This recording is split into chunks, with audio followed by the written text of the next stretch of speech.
Good morning, good afternoon, whatever time of day it is that you are listening, folks. Thank you very, very much for listening. Date today is the 7th of October, year of our Lord 2020-24. Welcome to yet another edition of The Combing Hour, hosted by Nicholas Hinkle, a.k.a. Motown Noah. Got a weird show for you guys today, and I say weird because I can already tell this is going to be one of those self-sabotage ones. Just a weird thing with my vibes right now. I'm in a fine mood. We've had a great day. We sat around. We did nothing but kind of take care of our son and just watch football. That's what we did today. We just kind of let Scott Hanson talk to us for the last 7 hours, uninterrupted, commercial-free, NFL Red Zone. Still the best way. Look, I'm looking at him right now. God damn, what a handsome guy. I wish I could, turn the camera around and, I'm just looking at Scott Hanson, and I just wish that I could, get him in a room and just shake his hand. And, it's tough with famous people like him, although he's sort of that weird niche celebrity where he's not really celebrity except for he's like NFL royalty. NFL fan royalty is maybe what he is. It's hard to think of something to say to a famous person that they haven't heard 50 million times. And I think that's why, for the most part, it's best to just leave them alone, because there's nothing really that profound that you can say to them, and then you just end up disrupting their day. And it's kind of like just try to make it like the amount of times that people, when I was working in California, would come in and be like, oh yeah, I just ran into Jennifer Hudson getting coffee. Oh, did you say anything? No. What the fuck am I going to say to Jennifer Hudson? You know what I mean? Or when I halfway bumped into Judd Apatow. What was I going to do? Roll down the window and be like, holy shit, you're Judd Apatow. He's going to be like, uh-huh. Yeah. And then 2 weeks later, Will Smith slaps Chris Rock on live television. And Judd Apatow fires off a bunch of tweets where he's like, Will Smith could have killed Chris Rock. And everybody's like, chill. And Judd Apatow, suddenly wasn't cool for a while. And I was like, well, at least I saw him when he was still cool. Saw Lincoln Riley once in Beverly Hills at a crosswalk. He was just, and I knew it was him. It was very easily identifiable because he was wearing the same shit that you would expect him to wear. He was wearing shorts with a long sleeve and a visor. And I was like, that's Lincoln Riley. Didn't say anything to him because it's what the fuck am I going to say to you? Who else did I see? Saw Jeff Goldblum driving one time. Drives himself, by the way. Saw him near the Huntley Hotel in downtown Santa Monica, right near the beach, right near Ocean Drive. Saw Jeff Goldblum. I had been in Los Angeles for all of 24 hours when I saw Jeff Goldblum. What the fuck? It's Jeff Goldblum. It's Jeff Goldblum.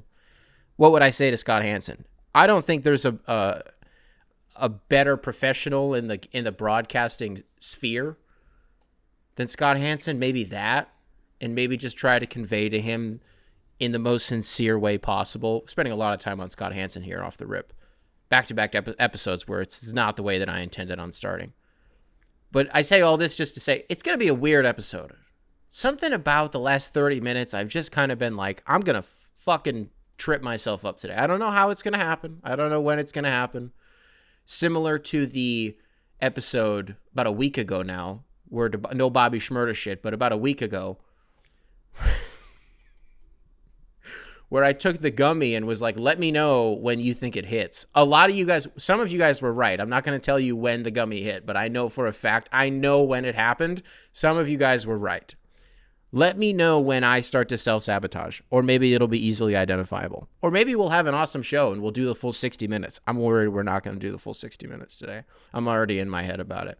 Hey, so let's do an NFL Week 5 recap. Let's rapid fire, give you a couple thoughts on every single game. Because this week was maybe the first time in my life that the Lions had a bye week and I wasn't pissed off about it. And I wasn't like, oh, I just want to watch my favorite team. Even when we were bad, it's like, but what if this was the week that we turned things around? This year, it was kind of like, yeah, no, I'm just excited to, the Lions are in a good spot, and I'm just excited to kind of hang out and watch football for the entire day and not let a single game dictate my mood for the rest of the week. That's it. And so we got to watch pretty much everything. Like I said, we had on Red Zone, which is not really devoid of context. I think it's such an unfair criticism of NFL Red Zone that people are like, oh, well, you don't really get to settle into a game. It's like, I get that to an extent because you're not with all of the in-between shit, but it's not like they only show the key plays. They show bullshit plays on Red Zone all the time. You know what I mean? So anyways, let's get into this. when we were taping the previous episode, it was like an hour before the Thursday night game kicked off between Atlanta and Tampa Bay. A game that, by the way, I went into thinking, who the fuck cares, first of all, with all due respect, because by all accounts, if the Lions last year were Diet San Francisco, the Buccaneers this year are like Diet Detroit. You know? Baker Mayfield is a fucking wagon. It's no disrespect to him. If the Kirk Cousins thing works out in Atlanta, that's a real team to keep an eye on. But I was just kind of like, we're week 5 and Atlanta has had 3 primetime games this year. That doesn't sit well with me. Why? Why is there such an emphasis on this franchise so early in the season? And then the Thursday night game happened and you were like, oh, this is why. Because it was like gut punch, haymaker. That game ruled. A couple of weeks ago, one of you guys sent in an email saying, is Al Michaels like, is it over for him? Did he lose his fastball? Is Al Michaels just kind of like asleep at the wheel in the booth? What I communicated at the time was like, just give this guy a real game. Thursday night football has been a pretty bad product for a while now. All of these games, you get these teams on a short week, and the games just suck.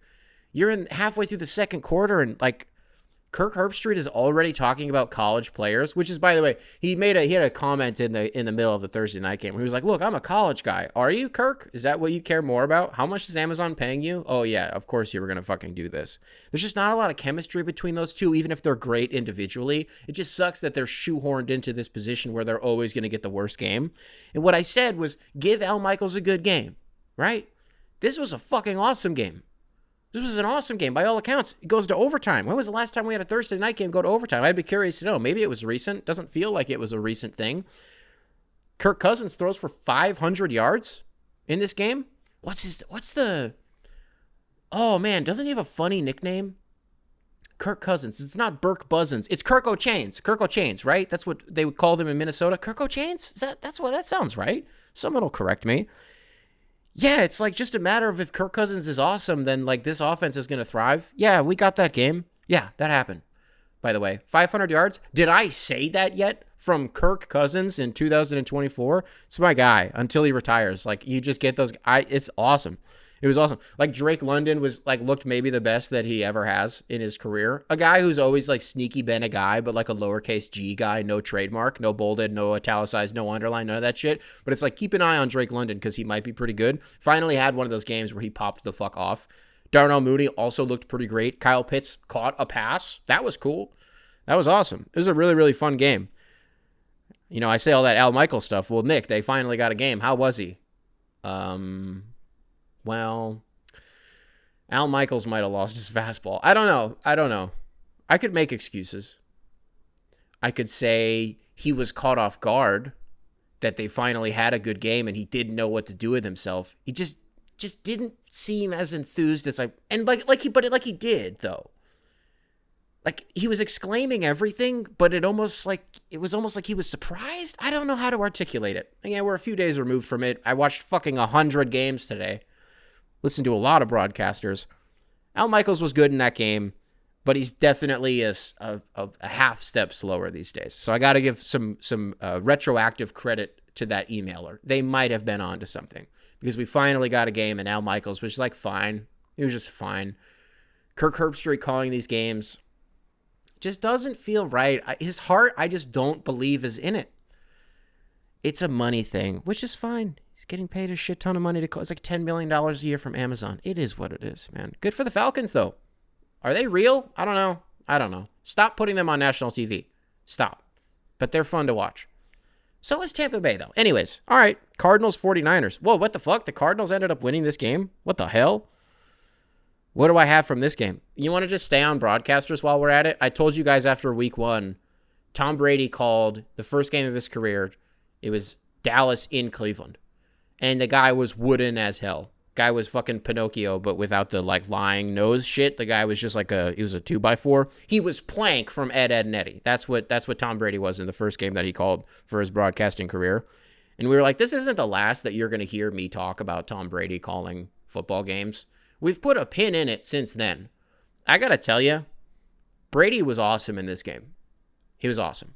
It was the most invigorated that we've heard him. It was the most raw and authentic that we've heard him. The most engaged that he's been since he took over and adopted this new role in Fox's A-Team in the booth. Now, it would be easy to say, well, yeah, brother, it was because he was calling a San Francisco game.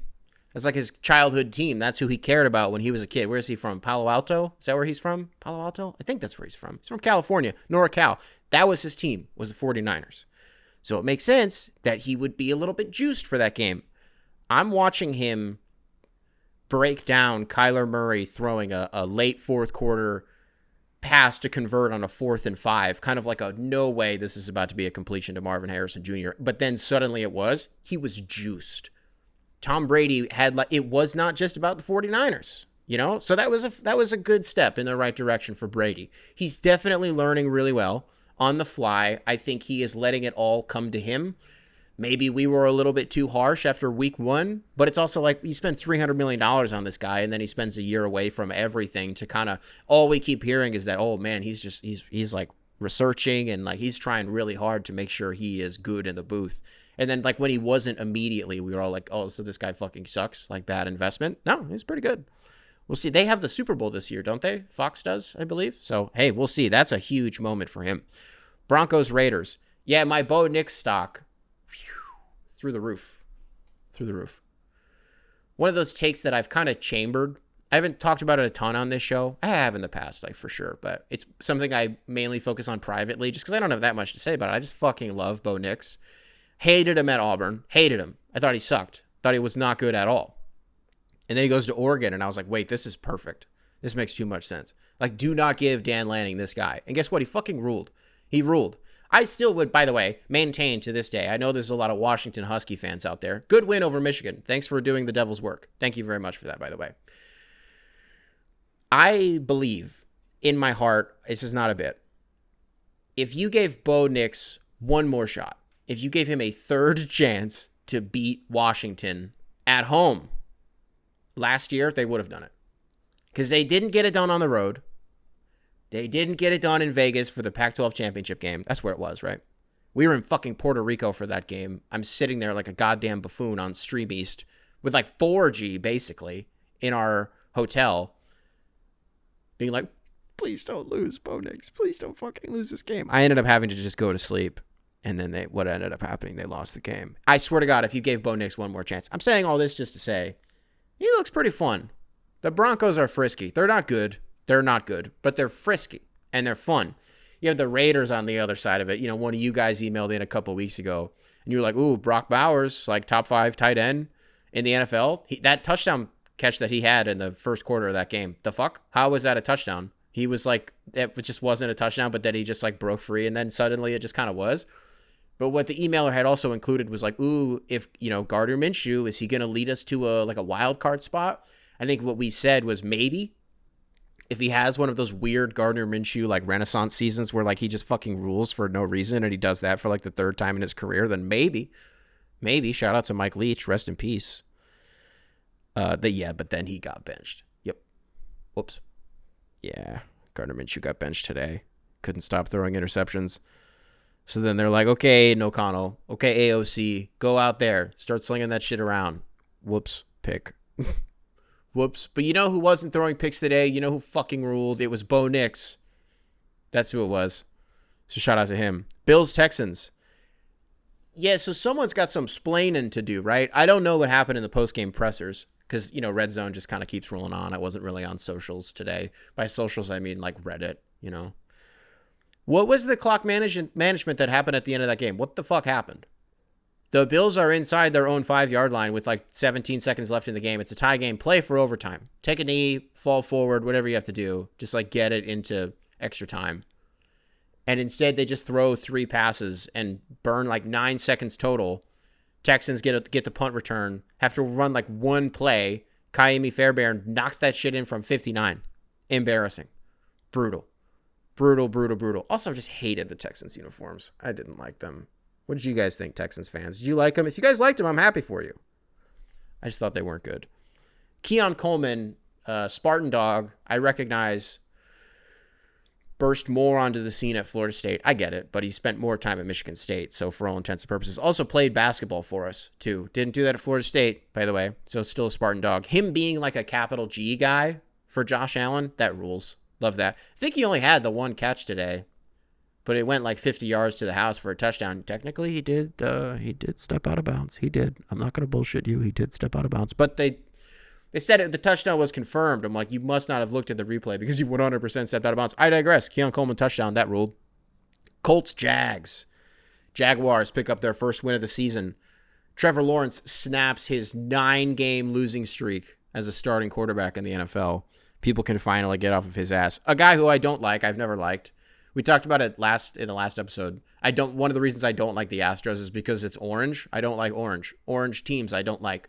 Clemson, hate them. Fucking hate them. When they beat Jalen Hurts in the national championship, they beat Alabama. They ran a pick play to get Hunter Renfrow free. It was Deshaun Watson, right? That would have thrown him that pass. They fucking cheated. They cheated. Hate him. I've never lived that one down. That's like actual hate. I'm actually still mad about that one. Trevor Lawrence, I don't know. Pretty far removed from it. Jaguars, another one of those teams that I just don't like. It's a colors thing. I think the colors suck. I think the logo sucks. Stadium's bad. I hate that they always play in London. I understand why they always play in London. I hate it. Uniform's never been good. David Garrard, king. Maurice Jones-Drew, king. Who's somebody else? It's not Demaryius Thomas. It's not Mike Thomas. Not Mike Wallace? Am I thinking of Mike Wallace? I don't know. I don't know if I want to start doing this after the fucking CC Sabathia disaster in the last episode. Brother, I don't know. So I ended up making a pinned comment in the last episode to rectify, and we'll get back to football in a second. I left a comment and pinned it in the last episode to sort of try to cover my tracks and rectify it a little bit. It wasn't really even about covering my tracks. It was just having like an honest moment and being like, holy Mandela effect, Batman. I've never had something that severe happen. I don't think you guys get it. Nick, what are you even talking about? You haven't said anything. I said very confidently that CC Sabathia played for the Philadelphia Phillies and was in the pitching rotation in the late 2000s with the Cliff Lees and Cole Hamels of the world, right? The Roy Halladay's of the world. Well, it was actually Roy Oswalt that was in there. It was not CC Sabathia. Huh? The amount of comments that I got being like, the fuck? A couple of you guys emailed, the fuck? He never played for the Phillies. What are you talking about? It was pissing me off that so many of you were confidently wrong about that. I go to Baseball Reference, CC Sabathia. I'm like, what? I'm like, what? Huh? I refreshed it like 5 times, being like, I'm not, this is not a user error, by the way. This is the site malfunctioning. He played for the Philadelphia Phillies. I've been saying that for 10 years. That CC Sabathia is one of my favorite pitchers of all time, and that his stint in Philadelphia is what really... It never fucking happened. That didn't happen. Ever. So I don't know I don't know where I'm getting that from. Maybe it's just like him playing for the Indians. I was like, oh, red. And then the other piece of it was like, I was like, maybe in like MLB '08 The Show, I just always traded him to the Phillies to put him in with that rotation. I don't know.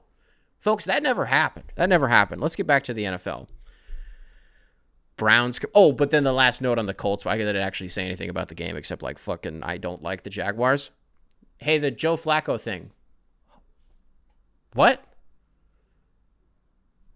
Is this the craziest longevity that we've seen from like I don't want to call him a B-rate quarterback because Joe Flacco, Super Bowl winning quarterback, by the way. Joe Flacco has been elite at one point in his life. I'm hip to that meme. Has been elite. Apparently still is. He had a scramble today that went for like 15 yards. I sent a text in a group chat that I'm in. I was like, this guy's on fucking drugs. What is this? What is this? Guy in the Bill Simmons subreddit, I can't take credit for this joke, but it's fucking incredible. He said that Joe Flacco is the Tom Brady of Ryan Fitzpatrick's. No notes. That's literally exactly what he is. How is he still doing this? The guy has LeBron levels of longevity. How is Joe Flacco still awesome and slinging that thing? They still lost the game, though. Jaguars get their first win of the season. Browns, Commanders. Hey, this isn't a real comment about the game, and I hate when people talk about their fantasy teams because I think it's shitty content, but can I ask you guys a question? I need fantasy advice. So we've been starting Lamar the whole season, but Jaden Daniels is on the bench because I was like, doing the draft, I was like, it seems like playing fantasy, the quarterbacks that get you the most points are the ones that can also run the ball. I was like, okay, well, Lamar is a no-brainer. He was the first one I took. Got him in like the 5th. I don't remember what round I took him in. I don't remember. But he's on the board. All right, we get Lamar. And then we're in like the 10th round or later, whatever it was. Jaden Daniels is still there. I'm like, I need a backup. I'm like, fuck yeah. Like, the return on investment could be huge here. So I've like really sat on it. And I'm like, wait, so Jaden Daniels is just awesome. And week to week, I'm like, do I want to start him? I'm like, no, he's just not throwing that many touchdown passes in Lamar rules. Lamar got us like 32 points today, by the way. So like, he's fine. So what I'm asking you is, should I sell on Jaden Daniels now? Or should I wait a few weeks until somebody gets really desperate to like get back into a playoff push? Because I just feel like this is going to be the constant. He rules. The Commanders are awesome. By all accounts, I cannot believe how fun they are to watch. And I cannot believe that Dan Quinn is the one to do this for them as a head coach. Like, they're awesome. They're awesome. So what should I do with Jaden Daniels? Sit on it in case, like, because I'm like, if Lamar gets hurt, God forbid, right? Then it's like, well, I have Jaden Daniels, so it's fine. I don't know. Let me know. What do I do with Jaden Daniels? Dolphins, Patriots. Who cares? Who the fuck cares? Oh, my God. Every time they switch to it on Red Zone, I was like, Scott, do we have to do this, though? Do we have to do this? Ravens, Bengals, one of the games of the week. Not like, I guess when people say it that way, I was like, oh, it certainly was one of the games this week. No. I mean, like, we had a few games this week that ruled, and this was one of them. Ends up going to overtime. Ravens pulled off 41-38. Lamar Jackson, we just talked about him in fantasy. Had a couple plays in this game. Had like a fake spin move. What? In the fourth quarter, fumbles the snap. Has like one of those, he just has a, who was calling the game? Who was calling that game? They were like, Lamar Jackson has a Heisman moment as an NFL quarterback. There was no other way to describe what he did. It was like shit that Caleb Williams has tried to do in his career. It just doesn't work unless you're like Lamar Jackson or Patrick Mahomes. You just don't have that level of escapability. Sneaky though, like Baker is in there. The way that Baker is able to evade tacklers, Brock Purdy's not that bad at it, but it's different when it comes to Lamar and when it comes to Patrick Mahomes. Ends up finding Isaiah Likely in the back of the end zone. Joe Burrow throws 5 touchdown passes in this game, including a 60-yard, mainly like run after catch to Jamar Chase. That ruled. That was cool. Here's my question about the Ravens. Am I just not watching when Mark Andrews does stuff this year? I'm asking for real. Am I missing something? Am I just always going to the bathroom or grabbing a beer, like whatever it is, when did I say Mark Jackson? Did I say Mark Jackson? Mark Andrews. Has he like done anything? He had like one catch today, and the broadcast was like, oh, Mark Jackson. Fuck, I did it again. Mark Andrews. Oh, wow, he's alive. Wow, there he is after all. I'm like, okay, so I'm not crazy. Because it seems like big time, I don't want to play with you anymore .jpeg vibes with Mark Andrews. And now it's like, look at this shiny new toy in Isaiah Likely, who's not like that new, but like comparatively he's new. I don't know. Isaiah Likely's pretty good, though. Panthers, Bears. Damn it, the Bears look good today. But then you're like, well, they were playing a JV team. It's not to downplay the Bears, because they're fun. It's especially fun to see DJ Moore and Caleb Williams, like as a duo, hooking up, pause, and to kill the team that, how do I phrase this? If you know what I'm trying to say, you know exactly what I'm trying to say. Like, the reason that the Bears have DJ Moore and the reason that the Bears have Caleb Williams is they're both because of the Panthers.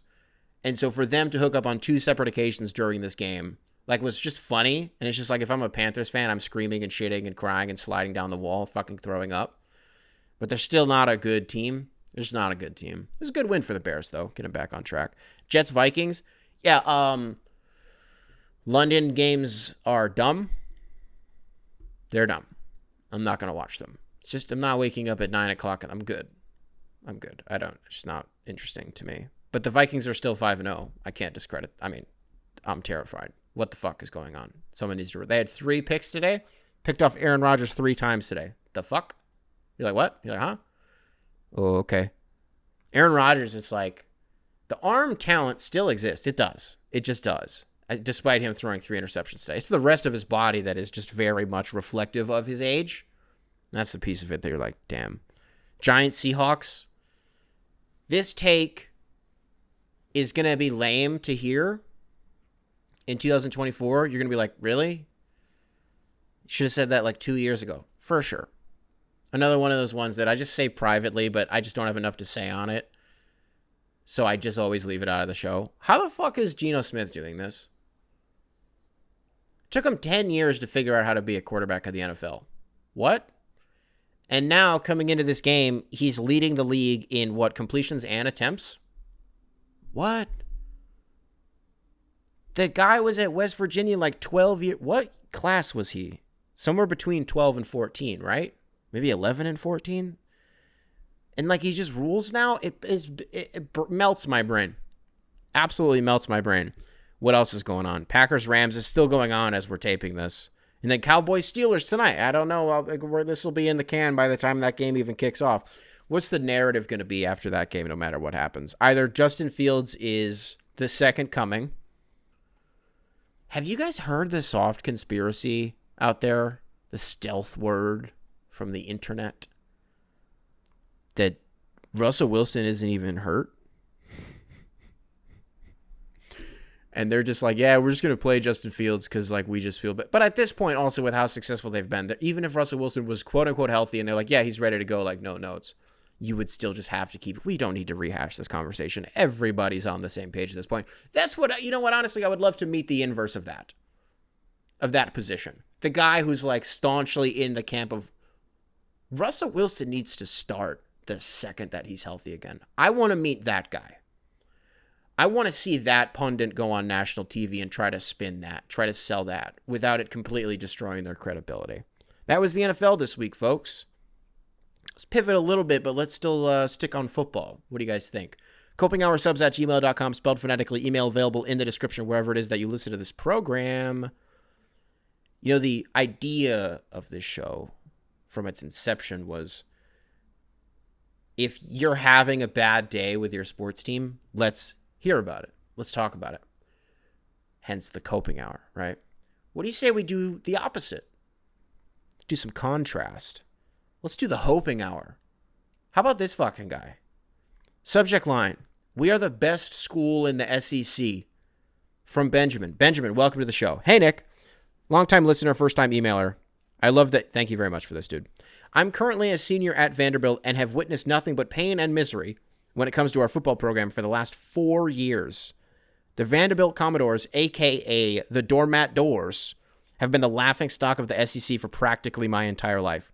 I am beyond elated to have something this big to celebrate. All caps, we beat the Alabama Crimson fucking Tide, #1 in the country. This is our Super Bowl. I am quite literally on cloud nine right now and would love to hear your perspective on the history that was made earlier this evening. As a Detroit sports fan, I'm sure that you can empathize with my longtime misery. Do you think we're legit? I sure do. That's him saying that. That's not me. We'll talk about it in a second. Back to the email. Looking forward to hearing from you soon. Keep up the great work. Thank you very much. All right, Ben, let's jump into this. First of all, I mean, hell yes. There's nothing cooler than when the boogeyman dies for a week. Bizarre week in college football, right?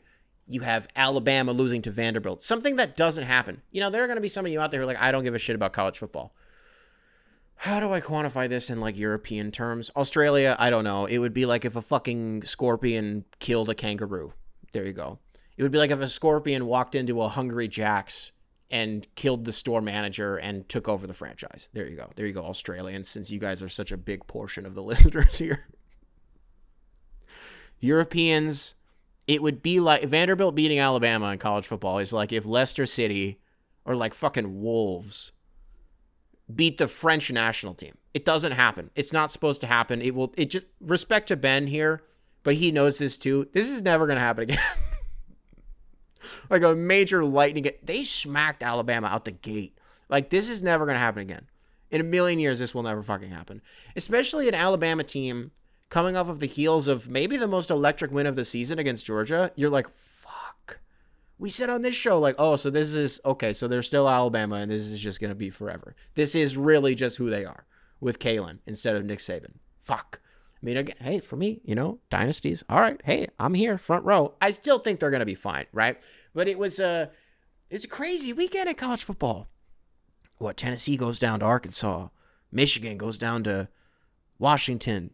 USC losing to Minnesota. PJ Fleck squeaks out enough of these, like, wins every single year, just enough of them that he'll just be employed forever at Minnesota. And then what was another one? I just had another one in my head that it was crazy, right? It's crazy week in college football. Can I tell you something? Are you guys legit? I don't know. Because that's what I'm enjoying so much about this season of college football. I have no idea who's good. And the 12-team playoff simply could not have come at a better time. Because parity is in a place in the country that we've just not seen. I mean, the landscape has been dominated by what? Clemson, Alabama, Georgia, and Ohio State a few years in between there, sprinkled in, right? Sure, Michigan just had one, but you know what I mean for all intents and purposes, right? Like the same, like 4 teams just kind of like ran the last 15 years. And for us to approach we're about, I don't know, quarter of the way, about a little over a quarter of the way, third of the way through the season. And I'm still scratching my head being like, so are there like 3 good quarterbacks this year? Like are there like 5 good teams? Like, I don't know. It changes week to week. It's really, really exciting. And I wish I had more to contribute to you just being excited about a historic upset. Something that, again, man, Vanderbilt is the food, very much so, of the SEC. But actually, if I could give you some hope here, that was Rutgers for a really long time, not even just in the Big Ten. Where were they before? Where was Rutgers before? Not the ACC. Big East? Where was Rutgers before? Not the Big East or the ACC. I'll plant my flag there. It's probably one of those two. I don't remember, though. But until Greg Schiano got there, it was like, dog, that's 38-3 every single week. I don't know. Is that Vanderbilt? I don't know. I'm not trying to disrespect you, Ben. Just takes the right guy in the building. What was the defensive lineman? That's who it was, right? He had a quote from like 2017 where he was like, Alabama, we're coming for that ass. And then 7 years later, he finally does it. And he's like, I wasn't wrong. I was just early. I'm stealing that. He didn't make that up. He did not create that. I wasn't late. I was just early. I will be stealing that. Like the Clippers on the bingo sheet, I said that the Clippers are going to blow it up this year. I wasn't wrong. I was just early. That's all that it was. My father-in-law called me last night. It's like 11 o'clock at night. Our time. And he's in Michigan, so it's like fucking midnight for this guy. He's like, are you watching USC in Minnesota? Me playing MLB The Show? Yeah, man, I got it on. How fucking crazy is this? Because I like just looked at the score. And so we start getting to talking. And eventually he calls me. We spent about damn near an hour on the phone. He's talking to me about this economist that he listens to. And it's a big time chicken or the egg situation in the college landscape right now as far as athletics are concerned. Now, this is going to be a little bit all over the place. I might not even spend that much time on it because honestly, a lot of it was over my head and it was something that I want to spend more time looking into. But I thought it was interesting to maybe bring up for a second here as it pertains to like a Vanderbilt type school, right? Where more often than not, you're going to get shit on and you're not going to be able to pay the players as much as an Alabama or a Georgia will. And you have to rely like strictly on like, I don't know, like you're not getting that much money from athletics, right? The question was like, does school attendance, and I don't mean like, oh, I'm like, like on a day-to-day basis. I mean like enrollment, influence athletics, or is it the other way around? Fuck, I shouldn't even be bringing this up right now because I'm kind of all over the place with it. And that one way of looking at things could be if you're a D2 school, a D3 school, and you don't have a football program, and you're looking at your attendees, I mean, since World War II, since Vietnam, like more women are attending and graduating college than men have, right? This has been going on for like 80 damn years at this point. And there, of course, there are a myriad of factors that go into that, and that's not really what we're here to talk about today. So you're thinking to yourself, okay, we need to diversify from a sex perspective our pool that we have. Athletics. You need more athletics. Start a football team. You start a football team, and then you start a lacrosse team, and then after that, you get like a temperature check. And his point was, you look at a school like Notre Dame, and they enroll 89,000 kids every single year. Like that's the number. They have around 9,000 people attending in South Bend every single year. But year after year, they're still able to field these really competitive teams. Even if, like, record-wise they're not good, they're still landing more 4 and 5 stars than your favorite team, right? Unless you're one of the other blue chips, the top dogs. You compare that to a school like Texas A&M. They're enrolling damn near 75 to 76,000 every single year, and it's the same thing. So how does that work? Are athletics driving the enrollment, or is it the other way around? And what I explained, or what I tried to explain, was I was like, well, you have to think, for a school like Notre Dame, it's very closed network, and there's like the privatization of who they are and how hard it is to get into a school like that. That prestige matters a lot. And then you look at their football program and the historic precedence that comes with them. You know, it's not that hard to convince a bunch of kids to go there. And then when you think about Texas A&M, like see, this is what I mean. I'm just jumbled right now. But when you look at a school like Texas A&M, yeah, like they have a shit ton of kids, and like it's supposed to be an agricultural school, but it's like a military prep school. They're in motherfucking Texas, son. Yeah, that makes sense. That makes a lot of sense. And then you think, well, who are their donors? It's like big oil. It's like oil money. The donors that they have, the amount of money that they gave Jimbo Fisher originally, and then the same amount of money that they gave him, they wrote him a check basically to fuck off. The amount of money that Texas A&M is paying Jimbo Fisher to not be their football coach is astonishing. But guess what? They can still field a really competitive team on the field. Again, at least recruiting stars-wise, maybe not record-wise. And you just wonder what the landscape is going to look like in a few years.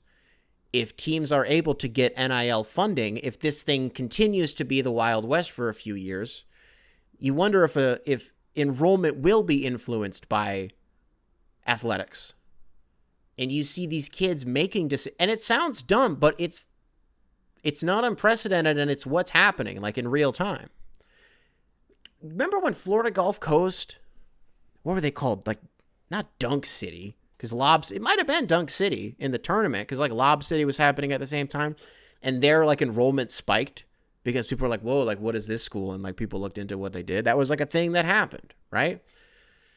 And that's how you get more money, and that's how I don't know.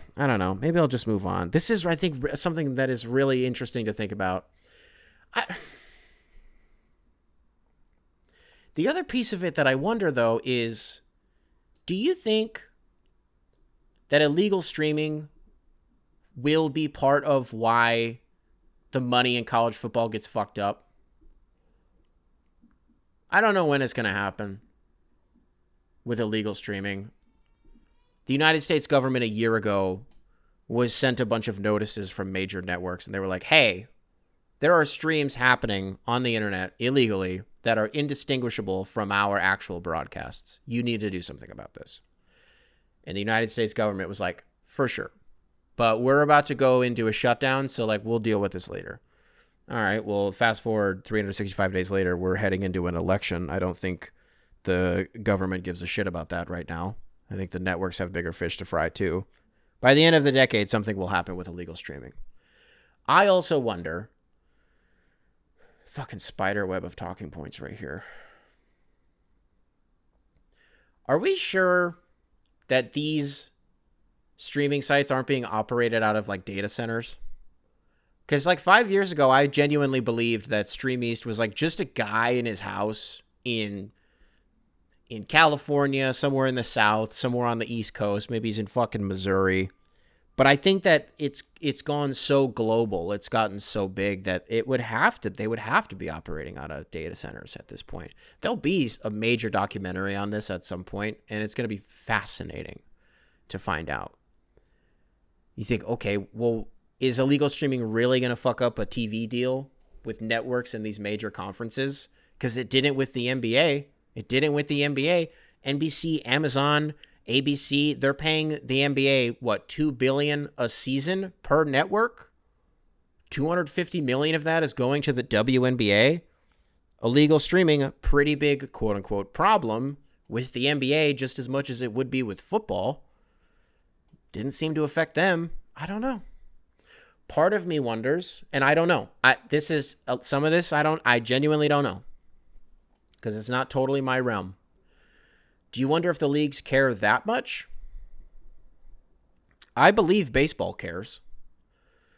I believe like the PGA Tour cares because they're so protective of their rights, which is one of the reasons that baseball is marketed so poorly, is because nobody's allowed to like share clips. The PGA is horrible with that, right? But the MLB, the NHL's kind of slowly catching up to this digital age. But the NBA, how many of your favorite YouTubers use clips all the time? They'll play like full fucking games and just talk over them, you know, pointing stuff out. The NBA doesn't. They're pretty lenient with that. So I wonder if a league like the NBA doesn't actually care that much about illegal streams because it's free real estate. It's free advertising. We don't care because it's one thing if you're paying for a cable subscription or League Pass or whatever it is, which is maybe why they would care. It's like, well, you are still taking a little bit off our plate if you're not paying for League Pass, right? So they do have some reason to care. I'm not saying they don't have any reason to care. But it's like the discourse that it generates regardless still matters. That social engagement is still dollars, you know? So that money in some way does still come back to these leagues. And I just, you know, I don't know. Let's get off of this. Let's move on to something else because I think I'm kind of starting to lose myself a little bit. copinghoursubs@gmail.com. Shout out to Vanderbilt, Ben. Shout out to you. This is your fucking Super Bowl. The rest of the season doesn't matter. All right. You guys deserve this. Good for you guys. copinghoursubs@gmail.com, spelled phonetically. Email available in the description wherever it is that you listen to this program. This one comes into us from Jackson. Subject line: the greatness of Lonzo Ball. Jackson, welcome to the show. Hi, Noah. You brought up Lonzo Ball a few times on episode number 88, and as the leader of the unofficial ZO2 fan club, I felt obligated to email in with my thoughts on the player that is Lonzo Ball. I give myself that title because since 2017, I have got into screaming matches with my dad and his boomer friends about how good he is. They all say he's a bum. I think he's Jason Kidd with a Jimmy. Who doesn't love a 6'6" point guard, 40% from three, who plays lockdown defense and doesn't turn the ball over? Not to mention the pace of play he pushed the ball with. This might sound insane, but he truly has the Jokic gene. I will beat you with my mind rather than scoring dominance, even though Jokic does score a ton. I don't know what I'm saying. No, I get what you're saying. I really hope that he has a healthy comeback. I feel like we got robbed of a great run in 2021 when he was on the Bulls. That team was built around Lonzo. Watching the first 20 games of the season, you'll see he was their most important player. Anyway, I didn't see this. Such a hard zag. Anyways, what's your favorite song on Watch the Throne? Mine is Made in America. Nice. Hell yeah. Thank you, Jackson, for this email. Favorite song off of Watch the Throne? New Day. Oh, you're asking. I didn't even. I was like, why the fuck are you? Because it's on the wall behind me. Didn't even realize you were asking that. Yeah, New Day for sure. Guys hanging out and having a good time in Paris. That's another really good. It's a very wordy way of just saying what the actual song is, but for all to guys hanging out and having a good time in Paris, it's a really good song too. Like, I don't want to lie and say that that's not the best song on the album. It's not my favorite, but it is just the best one. But New Day for sure. How did that age too, by the way? So in New Day, Kanye's talking about his son, his future son. And he's like, and I might even make him Republican so everybody knows he loves white people. How did that age? Medium? Good? Bad? I don't know. Depends on maybe the lens that you're looking at it through. There's something to be said about that line, though. Love that you asked that. New Day for sure. LOL, white America, assassinate my character. Otis? It's Otis, right? Yeah, New Day for sure. Lonzo Ball. Let's talk a little bit about Lonzo Ball. Guy hasn't played in a game. You guys ready? You guys ready for this? January 14th, 2022 was the last time that Lonzo Ball played a game in the National Basketball Association. A game where he logged 23 minutes, was minus 42, by the way. You know how fucking hard it is to be minus 4, and we're not going to shit on him the whole time, Jackson, don't worry. He's minus 42 in 23 minutes. 2 games before that, at home against Detroit, plays 27 minutes at his plus 46. Whoops. Hasn't played in 2 years since he was 24 years old. But to your point, man, I mean, on his career, I think the reason that Lonzo got brought up in the last episode was because I made a mention of Asar Thompson and how he has this reformed jump shot and how We always fall for that. We're like, oh, mechanically this guy's shot is different, and so now his shots are actually going to go in, and usually that's not how it works. But that is actually what happened with Lonzo. You go from UCLA to like not even like New Orleans, like even like year 2 with the Lakers. He was already making some really subtle tweaks, which I think maybe the way he did it was why it worked so well for him in the long run, is because it wasn't this massive overhaul overnight. It wasn't even something that he worked with like fucking lethal shooter shooting basketballs onto like a rim with spikes all over it and a backboard made of like spiders so that you only rip the net. It was like incremental. And that's how you ended up seeing him go from his rookie season in Los Angeles being a 30% three-point shooter on damn near 6 attempts a game to the most recent iteration of him, which was in 2022, 42% from 3, 7.5 attempts a game. Even the season before, 8.5 attempts from 3. He's averaging 37% from 3, which is good. I think the people who are married to Basketball Reference, it's easy to see anything sub 40 and be like, 37 is great. You're in the Hall of Fame in the MLB. Who doesn't love it? I don't disagree with you. I mean, the pass first, defensive minded point guard with size is an archetype of player that is objectively exciting and refreshing to watch in the NBA. And the scoring that he's added, throughout his career, I guess he's been pretty consistent. I mean, there's not, just from his rookie season to the most recent that we've seen, 10.2, 9.9, 11.8, 14.6, and 13 points a game, respectively, from Lonzo Ball. He's a good rebounder. Talk about him being pass first. Talk about him being defensively minded. Really quick twitch. Is he what you would consider a point of attack defender? He's pretty big. He's really twitchy. Jumps those passing lanes. Got great length. It's been fun to watch him grow. But, I talk about a player like John Morant, and it's like we just haven't seen him play in so long, and so my brain forgets what actually makes him good. I don't really forget what makes Lonzo good because he's been as polarizing as he has for so long. Like going back to Chino Hills, we're talking 8 years ago. Like people knew who Lonzo Ball was. There's something to be said about so neither of them can stay healthy. Sorry, between him and LaMelo, neither of the Ball brothers can stay healthy. Is this just what it's going to be? Because that sucks if that's the case.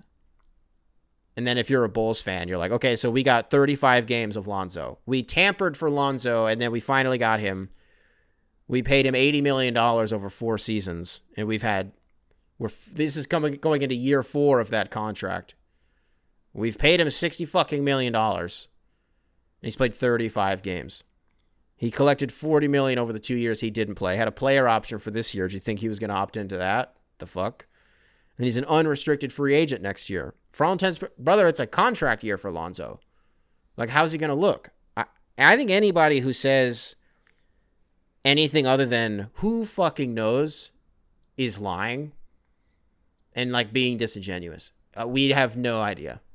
Because how long was it that we were hearing the guy couldn't walk upstairs or sit down and stand up? And then Stephen A even said that. And then Lonzo released a video where he got out of a chair, looked a little shaky doing it. I don't know, not to psychoanalyze it, but he was like, I'm not bitch made. I'm Lonzo Ball. I can stand up out of a chair. It's a bizarre thing to have to check someone on. I actually can get out of a chair. Glad he did it, I guess, because it would have been pretty dangerous if that just people just ran with it. We probably would have run with it on this show, honestly, just because it's funny. We didn't really wouldn't have cared if it wasn't true. It's just it's pretty funny if Lonzo can't get out of a chair and he can't go up the stairs. Unintentional rhyme. I do that from time to time. Dr. Seuss in this news. You want the take that I don't think you're going to like, Jackson? I'm assuming you're a Bulls fan, brother. Are we sure that this is where he needs to be? I only say that because it's the team is already kind of in limbo and figuring out what exactly are we doing here? Are we trying or are we not trying? I think all signs indicate that they're not really trying, but they're going to accidentally their way into trying a little bit. there is talent on this roster. It's going to be hard for them to like mirror what the Pistons did last year, which you don't even want to do because then you'll just end up with the fucking 5th pick in the draft. Horse shit. And there's so much baggage with this. The same way that there was with the Lakers. Now, he didn't get traded from the Lakers because there was baggage. He got traded from the Lakers because they wanted Anthony Davis. You know? But it was always going to be impossible for him to live up to the expectation and the precedent that had been set before he even really got there. Like his dad being in the public and manifesting this, that he's going to get picked second to the Lakers. My son's number 1 except for when it comes to the NBA draft. Then he's actually the second best. Okay. He did a freestyle on the Free Smoke beat when he was at UCLA. Fucking hard. It ruled. Lonzo is the second best rapper in the NBA. I don't mean that. He's up there, though. He's good. I like him. Where does he go? I don't know. It's been such a... But then if you're the Bulls, you're like, motherfucker, no. We've been paying you all this money. Like, we're not just going to give up on you now, you know? I don't know. Just feels like, when was the last time you had a situation like this? Which, by the way, there are a few of them. Not that many in recent memory. Where a guy's career feels like it's so derailed from injuries that it does actually eventually work out with the team that he fucking got hurt a million times for. What's the most recent success story of that? Steph? Maybe? Is this guy Steph Curry? Probably not. That's not even fair. I'm not even trying to do that. It's not fair. It's not even what I'm trying to say, but you know what I mean? Like, it's an anomaly. It just doesn't happen. Get a fresh start. Remember when like Markelle Fultz kept getting a bunch of fucking fluid injected into his arms and then the jump shot shit? Now it's like, now he's not in the league, but all he needed was that change of scenery. He gets traded during the deadline from Philly. He goes to Orlando. They traded him for like Jonathan Simmons. Remember that guy? Jonathan Simmons, blast from the past. Had like 1 year where Jonathan Simmons fucking ruled. You're like, wow, he's getting traded for Markelle Fultz. I remember as a Pistons fan, I was like, the hell? Markelle Fultz just went for Jonathan Simmons and we couldn't throw in like Tobias Harris. I think at the time we still had Tobias. I don't think the Blake trade had happened yet. Maybe I'm wrong on the timeline there, but you know what I mean? Like, huh? Like what? Markelle has had some moments, but I don't know. How's that going now? Again, it's not really fair, but it's just like these absurd injuries. These absurd injuries that keep fucking things up for you. How often does it work with that team? It's pretty rare. On paper, there's a lot to be excited about. It's just like, what does he look like? Again, we have no clue. Maybe by January, we'll be able to definitively say, you know, if by then he's played in at least like 80% of the games. I'm not asking for a lot. By January, you play what? 30 games? 35 games? 30-ish. Can he play in 20 of them? He can? Good. And then we'll assess how he looks from there. You know what I mean? That's my Lonzo Ball segment for you guys. Do you mind if we pivot? I'm going to talk about something serious. It's not that serious. I'm just feeling weird. Let's talk about you. Yeah. The listener. The consumer. I just really appreciate you guys. That's all I wanted to say. I love reading your emails. I went back and forth with some of you guys a lot this weekend. And it always means a great deal to me when that happens. Because I always really appreciate when there's reassurance that I have cultivated a group that thinks the same. And I don't mean that in the way that's like where I'm living in like a bubble and it's this creative hive mind. I don't mean it like that. I mean like dumb shit. Like the guy who sent in the email about being in the last episode, that he got put into the group chat and he had like a intervention about his favorite sports team. They were like, no, you're a Giants fan. You actually are a Giants fan. It's like shit like that. That it makes me feel great that I have carved out the right people and that I don't know if I want to do this just because I don't want to get all emotional about it. I've had weird audiences in the past. I don't really like talking about it this way because I don't really view you guys as an audience. This is very much your show as much as it is mine. You know, if this is a public company, like we're 50-50 owners, all of us. Arbitrarily, you listening to this at home, you are a 50-50 partner with me. It's just a matter of, are you going to send emails in? A lot of you guys send in 6 emails, 7 emails, and you let me know. Hey, Nick, this is the 5th time I've sent something in. Nothing read on the show yet. It's not going to guarantee that I read it, by the way, because sometimes they're really good emails. It's just, if I don't have even 5 minutes on it, if it's not something that I've actively thought about recently, or like have, you know, whatever it is, I just don't want to waste everybody else's time, you know? And sometimes I will email back and just kind of give you my own take on it in as few words as possible without sounding like a dumbass. But without you listening to this show, first of all, it would be a lot more boring. It would be like 30 minutes long at best.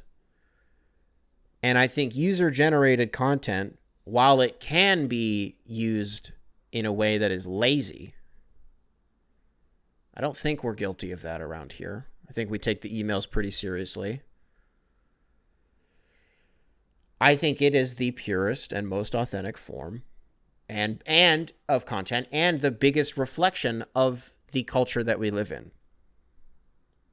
Because it is such a diverse listenership that we have, the participation on this show. I made the comment in passing about Australia being such a dominant player in the Coping Hour constituency. That was not a joke. You guys are consistently like number 2. It's like you and Canada. What's going on between Australia and Canada? Makes sense. And then after that, it's like England. Ireland kind of goes all over the place. Germany's up there for sure. Germany big time up there. South Africa had like 1 month. Don't know what I was talking about for that 1 month. That South Africans were like, did I talk about like apartheid or something? I don't know. I don't think that would make them inclined to listen to the show. I don't know. I'm just going to get out of here, folks. It's happening right now. I told you to let me know when it happens. I'm telling you right now. I'm telling you right now. That motherfucker is not real.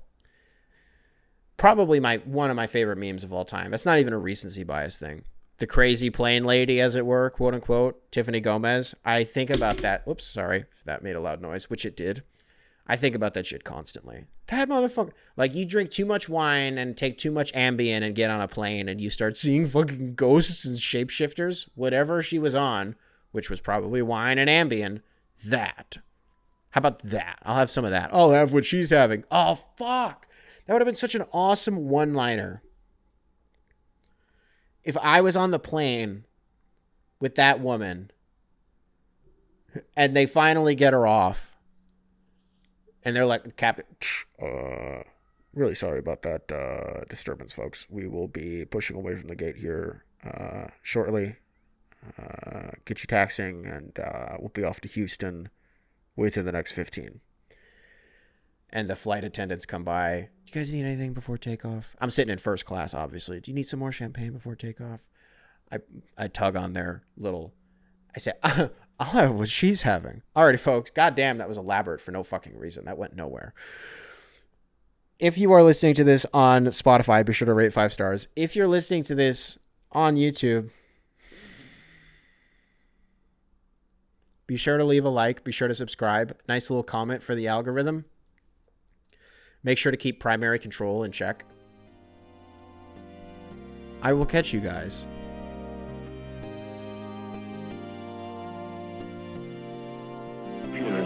in the next one.